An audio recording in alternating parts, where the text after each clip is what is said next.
you need to be consistent and you need to be transparent, because too many people are used to corporate speak where, yeah, I know that's what he's saying, but this is what he really means. And I always wanted it to be, no, this is what he said, and this is exactly what he means. There's no waffling here. Welcome to the CEO Sessions, hosted by Ben Fanning. And here's Ben. I've got a great show in store for you today, interviewing David Cote, who's the legendary business executive and former chairman and CEO of Honeywell, and now executive chairman of Vertiv Holdings. During his time, Honeywell shares rose 282%, more than double the S&P 500's growth in that same period, and its market capitalization soared from $20 billion to nearly $100 billion during that same time period. The organization had over 130,000 employees, of which I was one.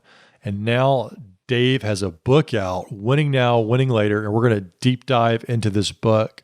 Some really good stuff there. Let's expand a little bit on Dave's background. He was also elected to the Federal Reserve Bank of New York and served as founding member of the steering committee of the Campaign to Fix the Debt. He was named vice chair of the Business Roundtable in 2011 and chaired its Energy and Environment Committee. In 2010, Dave was named by President Barack Obama to serve on the Bipartisan National Commission for Fiscal Responsibility and Reform. He holds many awards. Two of the ones that really jump out here, though, is CEO of the Year from Chief Executive Magazine, as well as a World's Best CEO by Barron's for 5 consecutive years. Dave earned a bachelor's degree in business administration and received an honorary Doctor of Humane Letters from the University of New Hampshire. Now, let's break down a little bit on what you're going to find today.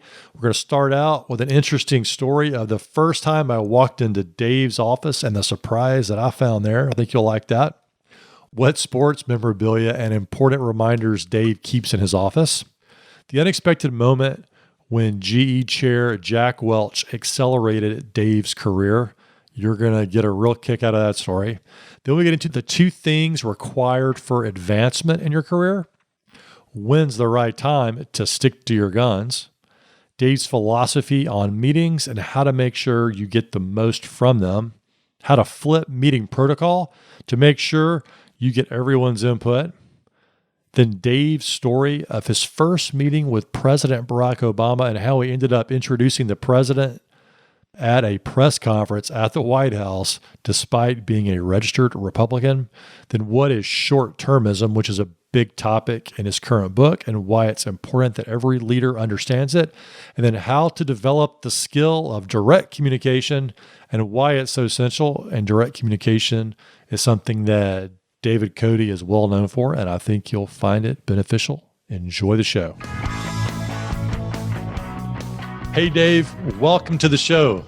Nice to be here, Ben. Thank you. Yeah, glad you're on today. So quick aside, I just want to share a quick story. I had just started at Honeywell as an employee, and one of my suppliers came in that I was talking to and said, "Hey, Ben, I have this invitation for the CEO." And I said, "No problem. I'll make sure he gets it." And he said, No, Ben, I've got to deliver it to Mr. Cote. And I was like, well, there's no way you're going to get to meet Dave Cote until I get to meet him. And so we got to walk into your office, and I thought he was just it was something about related to the Beijing Olympics.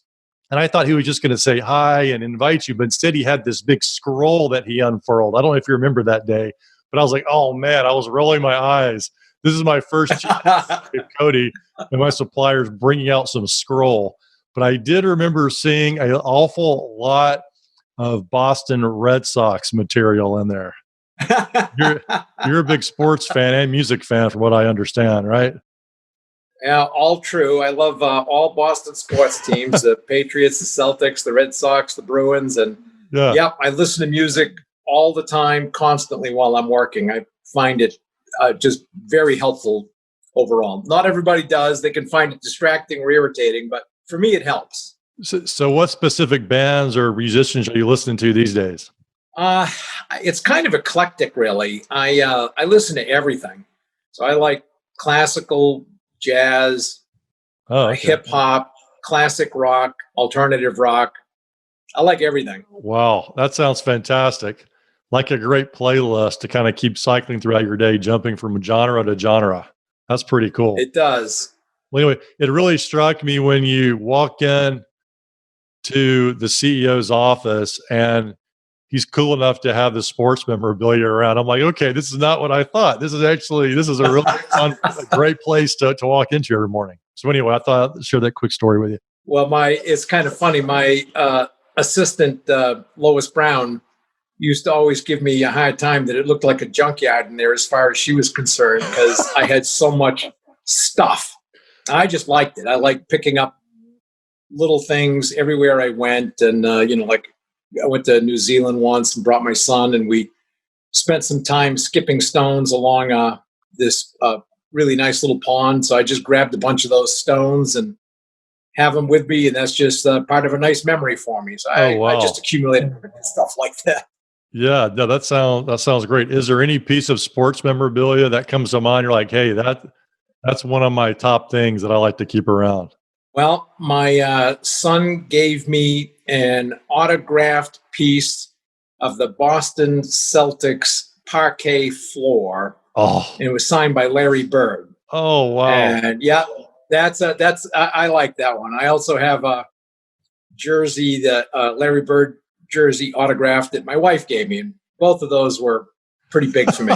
Oh, wow. Big Larry Bird fan, huh? That's cool. Me too. me too. All right. So let's dive in a little bit about this. One of the things I'm really curious about was you start, and this is part of this is in your book about where you started at GE early on as an hourly employee and worked your way up to the top ranks of GE. Can you describe that interaction, though, with Jack Welch that really accelerated your career? Well, it's a long story, so I'll try to make it a little shorter. Okay. It was memorable enough, though, that it actually showed up in Jack's autobiography that he wrote when he retired. So it did have some significance. But I was responsible in my job for sending out all the financial templates that had to be filled in by the businesses for the strategic plan. I had gone to my boss and to all my colleagues in a staff meeting and said, this is an awful lot of stuff we send out. It's a lot of work for the businesses. I'd suggest we not do it this year. I was voted down by every one of them. So I sent it out.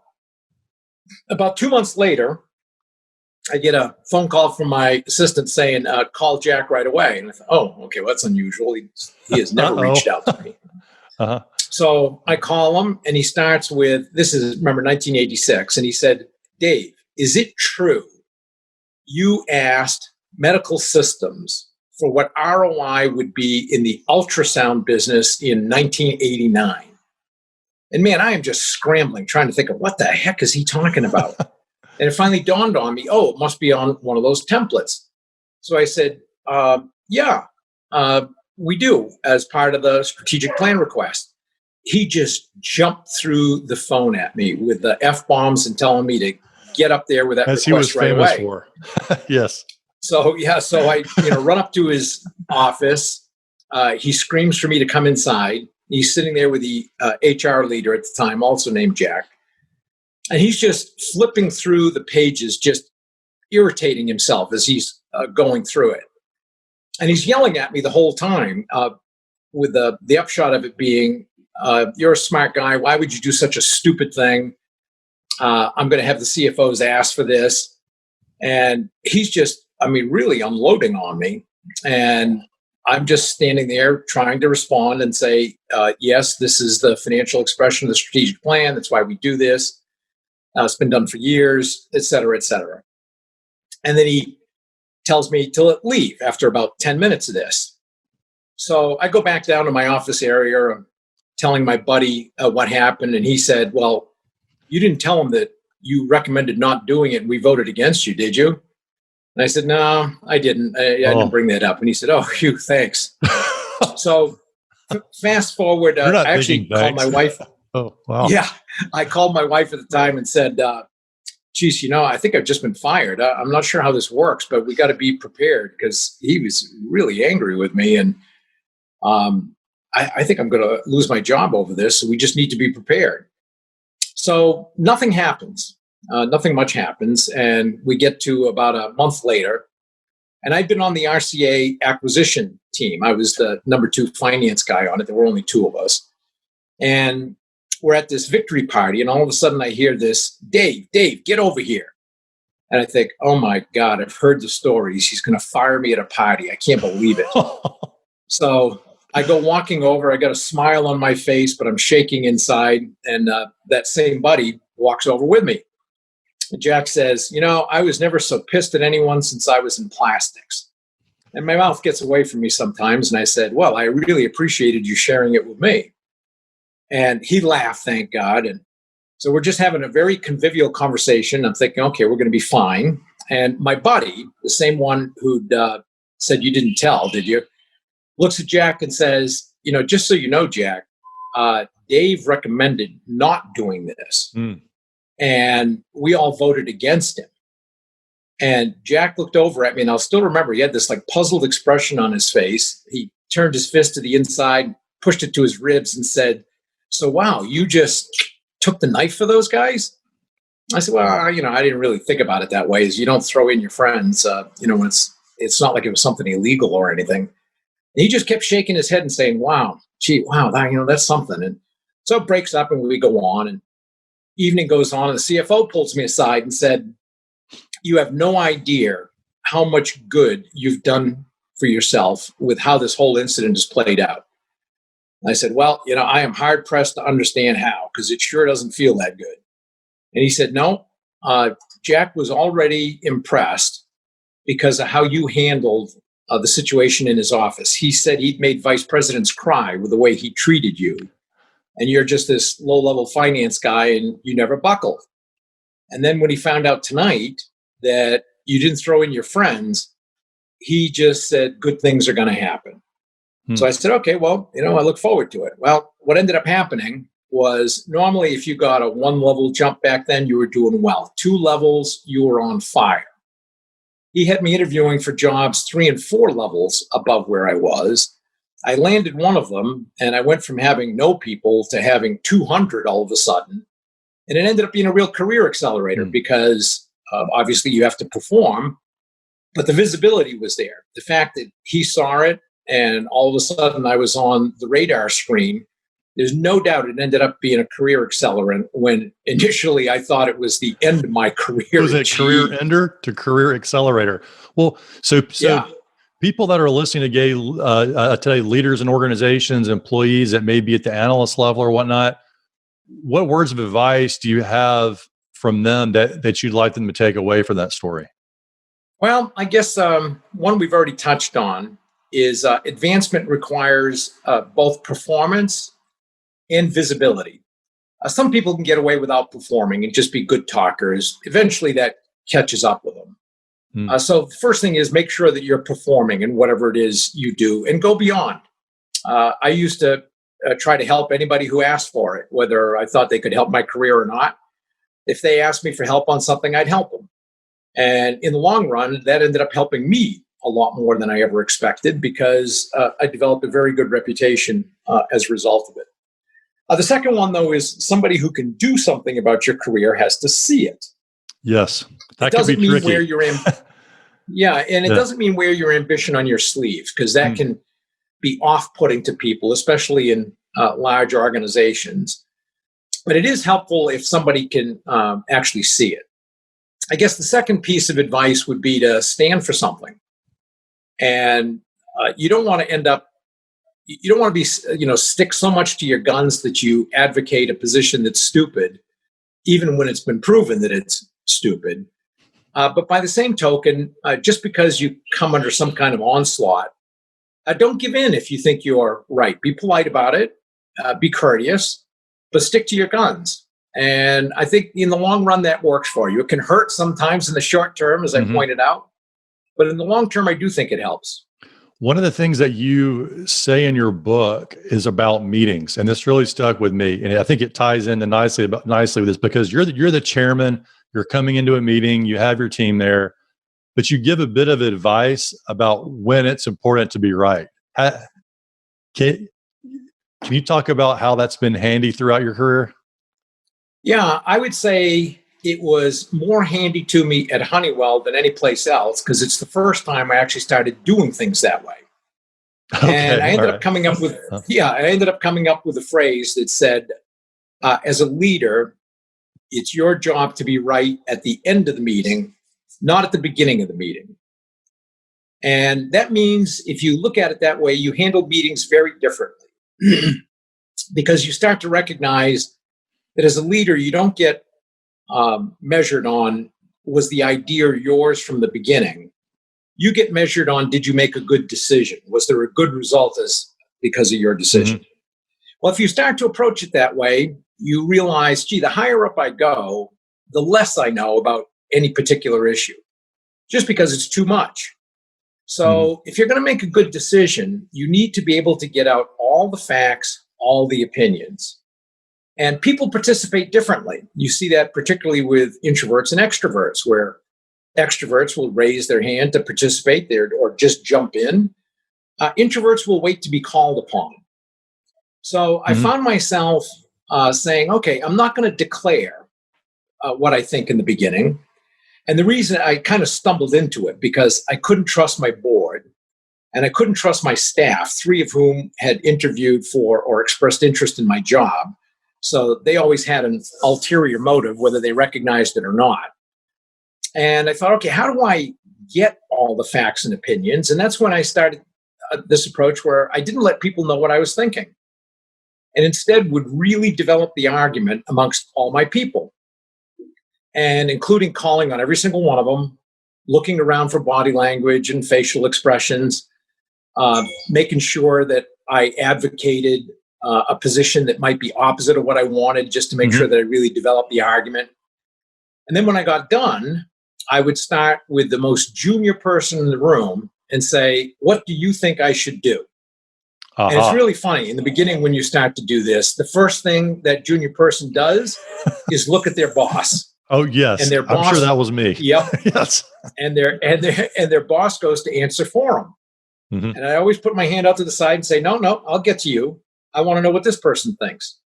And I would work my way around the room, asking every single person, starting from the most junior to the most senior, asking them, what do you think I should do? And then when I got done, then I would explain, okay, here's my decision and why. And I would explain the why because for anybody for whom the decision goes against what they might have thought, there's a tendency amongst people to say, well, he didn't agree with me, so clearly he isn't listening. Yes. When in reality, I did listen, I just didn't agree, and I wanted them to understand why, so they could understand how I thought about things. Over time, that creates just a very different dynamic in your meetings, and everybody feels very comfortable participating, speaking up, not worrying about what the boss thinks. There were never any recriminations of any kind because of anything anybody ever said. And the last piece I would add is I had told everybody, I don't want anybody coming into my office after a meeting to say, here's what I couldn't tell you in the meeting. That happened twice, even after I'd said it. And I can remember both times telling the person, yeah, exactly, where they try to change your mind. And that starts to be last person in the office gets the decision. So in both cases, I told the person, great, you just wasted an hour of time for 10 people. Now I have to reconvene everybody so that you can say what you just told me so that I can understand what the other side of this is. And I only had to do that a couple of times, and people started to realize if you've got something to say it in the meeting or keep it to yourself. But as a result of that, I made much better decisions. Yeah, and it's so powerful. And the fact, going back to starting with the most junior person, because they don't have, they have the least authority in the actual meeting. And so they're always going to look to their boss. But if they know, hey, this is Dave Cote's process, he starts with a junior, they're going to be formulating also their creativity while they're listening. And they know they better show up with an idea and something to say. I can tell you, when I was working in a company, Honeywell or not, if I was going in a meeting and there were other people that were higher up, my mind was on, but for a while early on, maybe it wasn't on. I was just looking to be told instead of proactively thinking and being creative. And if you know the CEO is going to be asking you, you're going to be thinking about those ideas and how you can contribute. So you're really engaging them in that way. And I'm sure that, you led to a lot of great ideas because of your process. Well, it's kind of interesting. What you end up finding, of course, is the junior folks are often the ones who did the work and understand everything the best. So they can be a very good knowledge base. Yeah, at a detail level. But the other thing you find is that some leaders end up being concerned about any disparity within their organization on opinion. Yes. So you have to be careful because some of them start to get their people together ahead of time to say, here is our collective point of view before we go in there when he asks you. So it's like it just keeps going in a loop. You got to constantly be looking for, okay, how do I make sure I truly get independence of thought? Well, in the book, I want to commend you on that. You really do a nice job of laying that out. So people that are interested in the book and interested in running your meetings better, Dave's got some great strategies in there. Now, thinking about authority and decision-making, I've got to ask you about all of your trips to the White House. Now, you're a registered Republican, yet the Obama administration, and you were there an awful lot. Whereas before, and I remember the conversations when I was in Honeywell, a lot of your predecessors didn't spend much time in DC. And that was a priority for you. Can you talk about what it was like to be in the Obama, White House, engaging with them? And I believe Obama has said you were one of his most admired leaders. I mean, you guys had a real connection. So I'd love to hear about how that came about and what that was like for you. Sure. Well, first of all, most business people, I think, prefer not to deal with politicians because as a business leader, you're used to talk to one person, come to an agreement, and off you go. Mm-hmm. Well, if you look at Washington, for example, there's 536 independent contractors, all kind of working together, but also working against each other. So it's very discomforting for CEOs to have to talk to 50 people to try to get something done rather than just one. However, government and business are inextricably tied. Business is successful if government regulates smartly and enables business with education, infrastructure, everything else. So you can't ignore it. And I always felt business people ignored it at their peril. Yet you have to pay attention to what government's doing because it will have an impact on you. So I was always, let's say, at least involved and would talk to politicians all the time about things to try to get our point of view across on things. I was always very careful to advocate only for things that made sense for the economy and the country in total. Because I never wanted it to be, that's just the self-serving Honeywell stuff. I wanted it to be, no, this is real. This is something that is good for the country. Yes, it's good for Honeywell, but it's good for the country also. Mm-hmm. The Obama administration actually reached out to me even before right after the election, but before the inauguration. And just to start talking about things and to get my perspective on things. I really don't know how they got my name, but I was more than happy to engage. And in the fourth day of the administration, they asked if I would come to Washington to support the stimulus plan. And I said, absolutely. I'll be one of the CEOs there. We got to throw everything we have against this thing because who knows how bad it could be. Better to overreact than underreact if we're going to save the economy and make life easier for people whose lives are going to be tougher as a result of this. So it kind of escalated pretty quickly. And on the fifth night of the administration, they said, gee, would you mind talking to the press tomorrow to support this? So I said, yeah, sure, no problem. So we get there, have the meeting, very supportive. They said, okay, now you, the president, and another CEO are going to go out and talk to the press. I said, okay. I was not prepared for what was going to happen because they'd asked me, the communications guys, for, okay, do you have your prepared remarks so that we can put them in the book? I said, well, I don't have any. They're in my head. And they said, oh, okay, well, that's a problem. Well, I got these notes. And I said, oh, great. So they stuck it in the book. We walked out there. I had no idea of what these guys go through. There must have been 100 reporters out there, video cameras everywhere. This camera off to the side, just going click, click, click, click, click, click, click, taking pictures 3 a second or something, so that they'd have a still photo of whatever the heck happened. And all of a sudden, I'd been asked to introduce the president, and I remember saying, "Introduce him. I'm the person nobody knows." This is the president. Obama.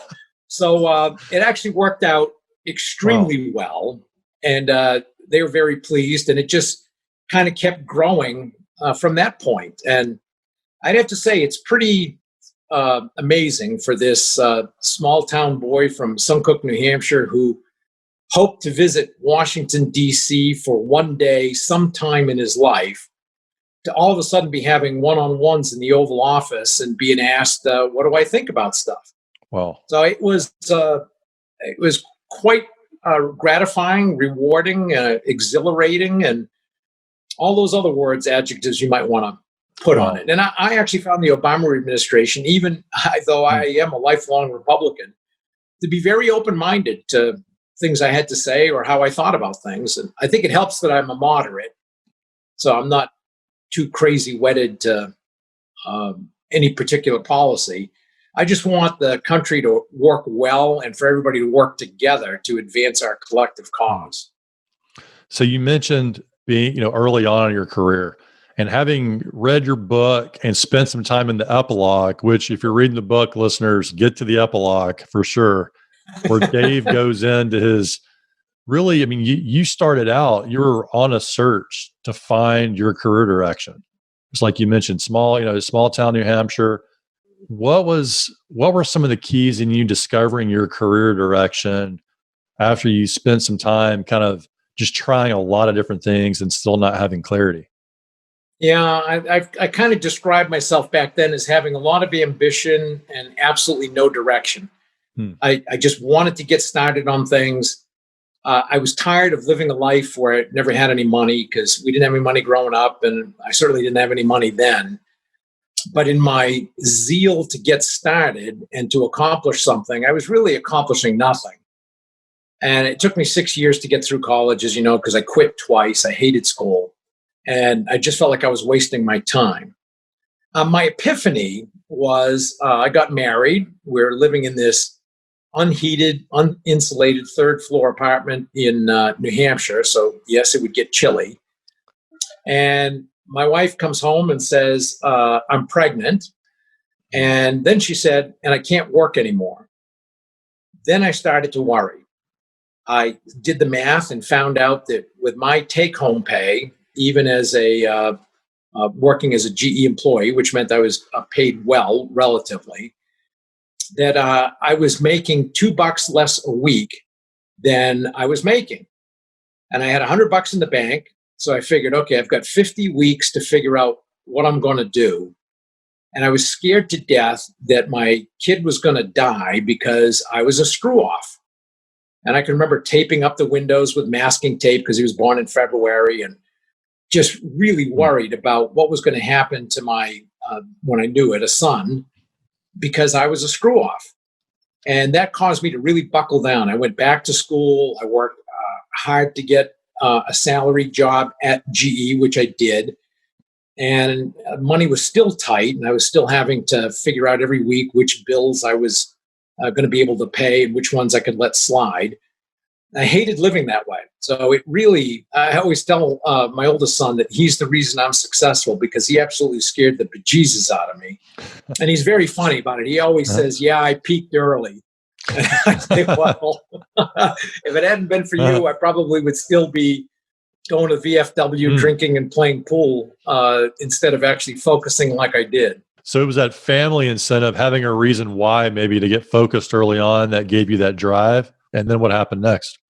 Well, it just, I would take any job that paid more than the last one. Mm-hmm. So I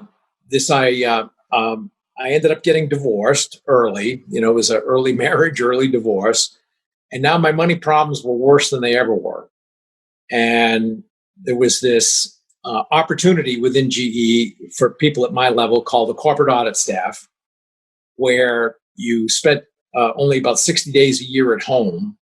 But because you were on the road so much, you didn't need a house or an apartment. You didn't need a car.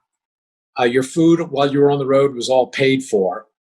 And I thought, and it was a career advancer.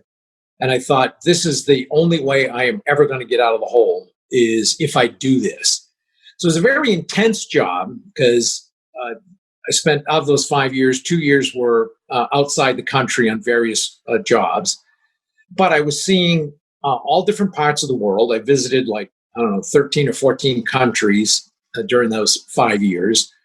Every quarter, you got to see a different business. So you learned a different business, audited a different business. And as a result of that, I just learned a lot, and it was a career accelerator. It's what finally got me out of the hole. And again, was a career advancer. So getting into a position where you get to see a lot of different parts of the business versus just specializing in one thing. Any strategies or tips that you would offer to people who are in a job, they're not so sure this is where they want to be long term, but they still want to move up?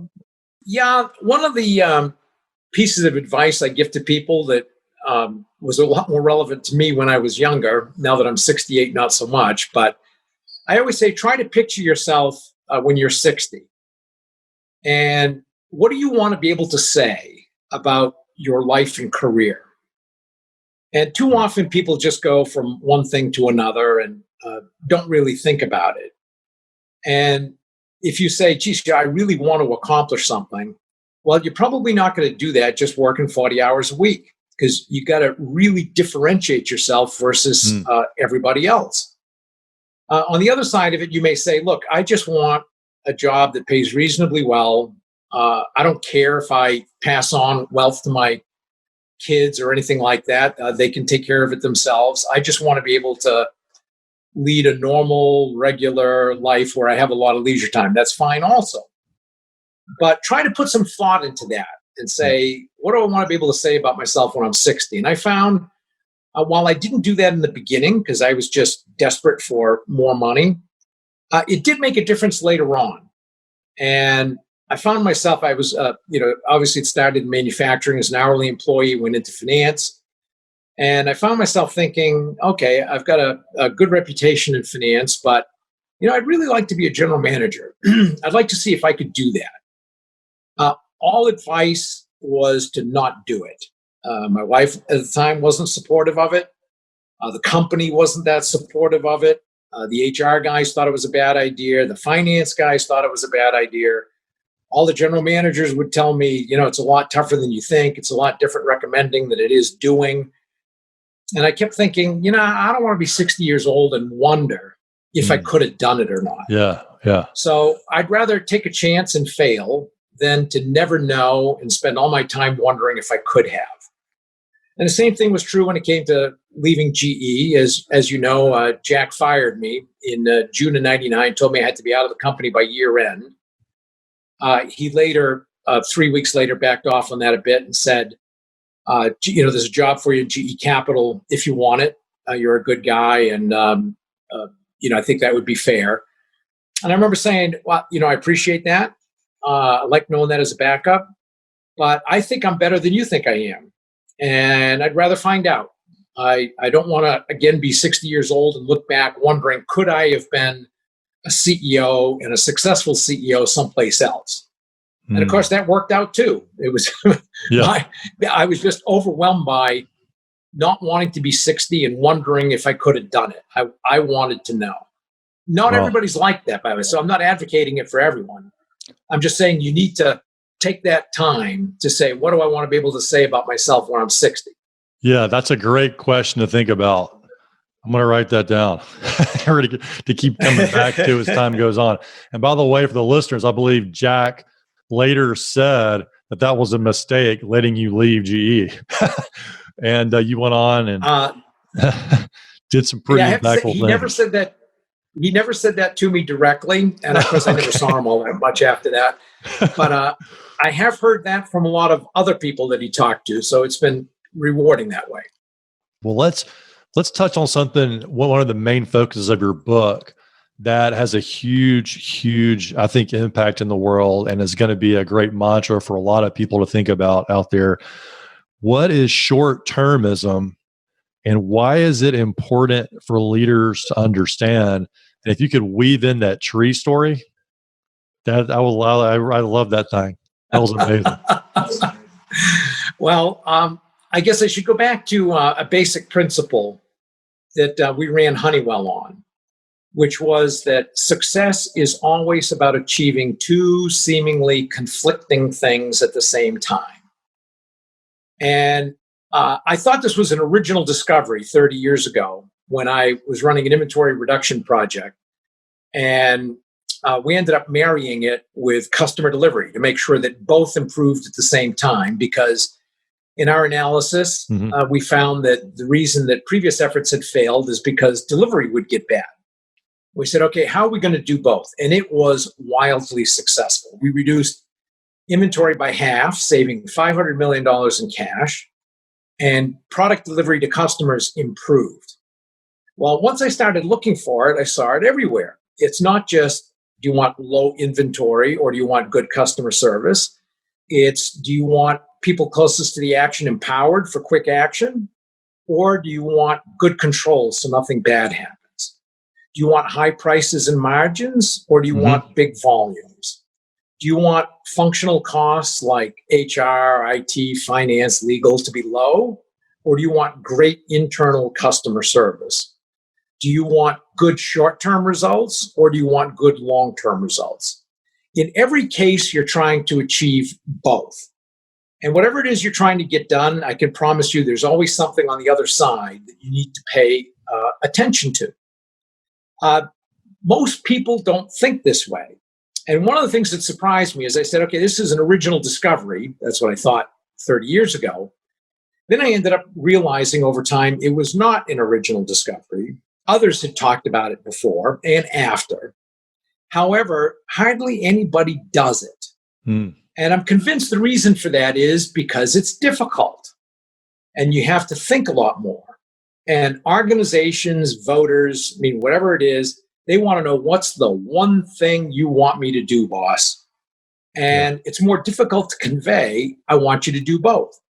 The same thing is true short-term, long-term. You read everything in the press, and they all make it sound like you have to choose. Are you going to be short-term focused, just responding to the stock market, or are you going to invest for the long term? And a lot of CEOs take the lazy approach and say, short-term pressures are too great to be able to invest everything I want to in the long term.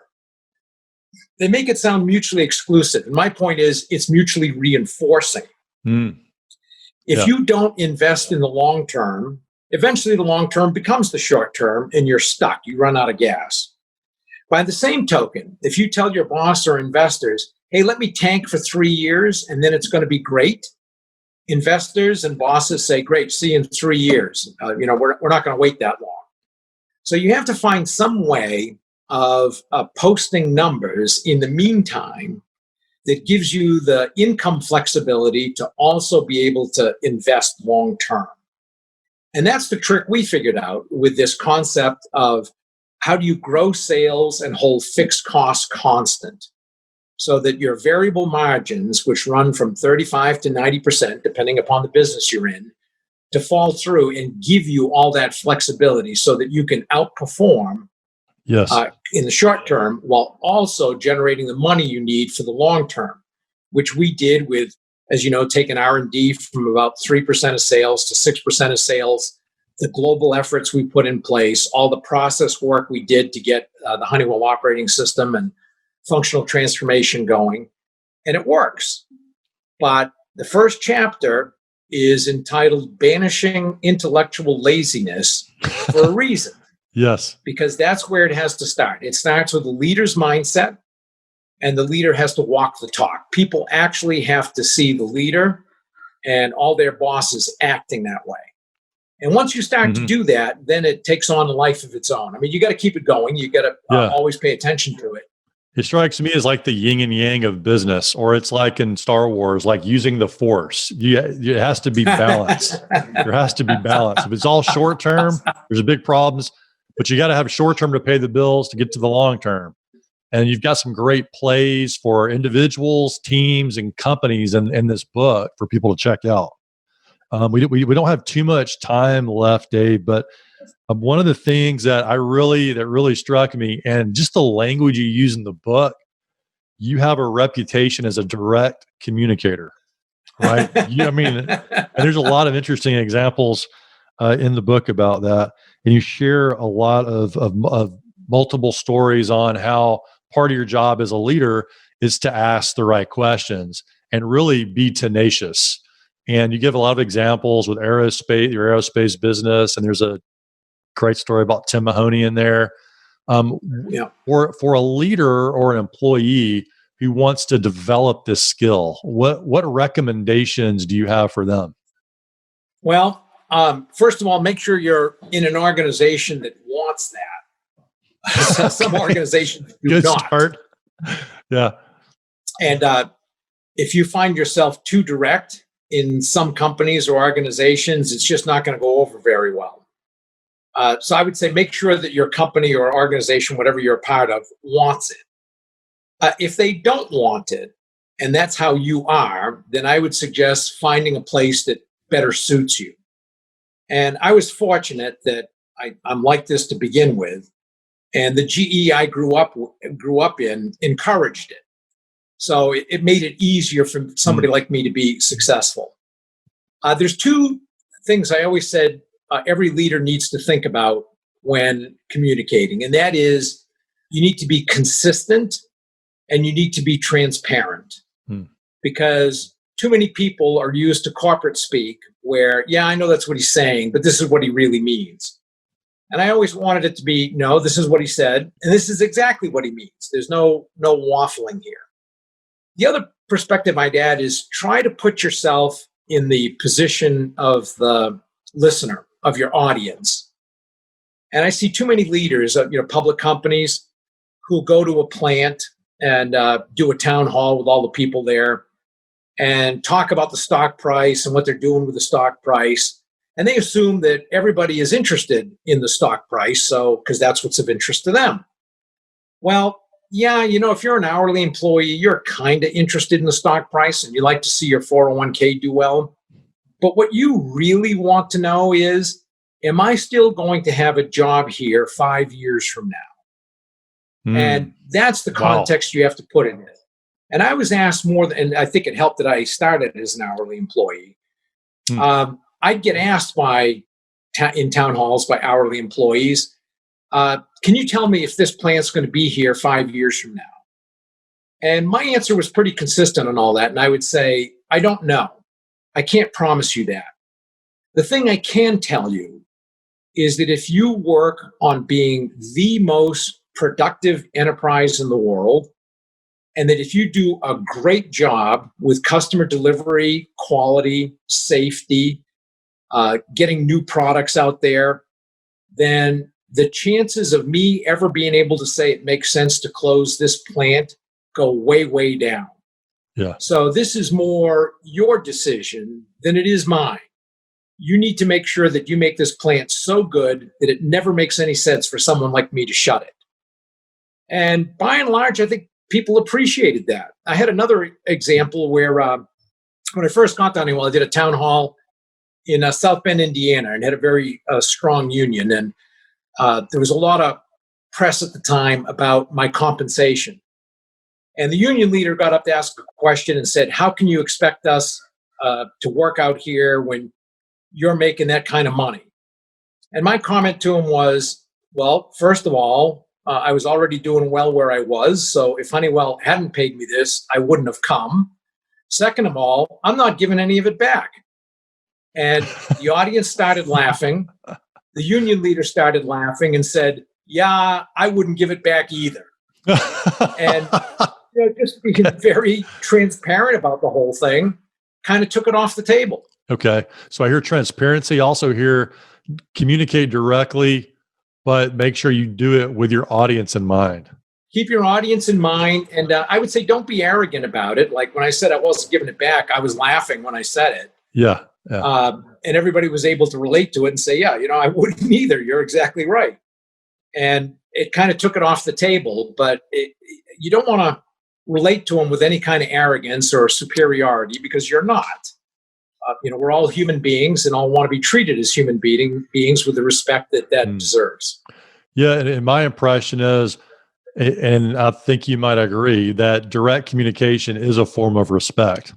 I think so. Yeah. I think adults want to be treated like adults, and they want to know the facts. So give them to them. Yeah. Well, Dave, thank you for your time today. I know you got to run. Appreciate you being on, and maybe we'll get you on again here. But everybody, check the book out. I'll put it in the show notes, and you can learn a lot from Winning Now, Winning Later. Bye, Dave. Well, thank you, Ben. I appreciate it, and I hope everybody likes it. The reviews have been very good, which is quite gratifying. Yeah. I'm pretty pleased with it. So I hope everybody likes it and finds it useful as a career accelerant for themselves. Thanks, Dave. Ben Fanning is a #1 best-selling author, Inc. magazine columnist, and CEO of the Fanning Group, an international consultancy and corporate training company. To learn how they can help your organization, go to benfanning.com.